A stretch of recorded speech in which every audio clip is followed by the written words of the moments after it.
స్వప్న modelling చేయడం కోసం అనేసి ఫోటోషూట్ చేయించుకుంటూ ఉంటుంది.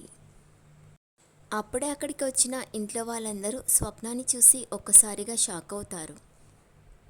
నీ ఇష్టం వచ్చినట్లు చేసే హక్కు నీకెవరిచ్చారు అని అంటుంది రుద్రాని. అవసరం అని చెప్తుంది స్వప్న. ఏంటా అవసరం అని అడుగుతుంది ధాన్యలక్ష్మి.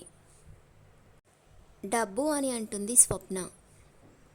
నాకేదైనా కావాలి అంటే మా పుట్టింటి నుంచి తెచ్చుకోమని అంటున్నారు అని అంటుంది స్వప్న.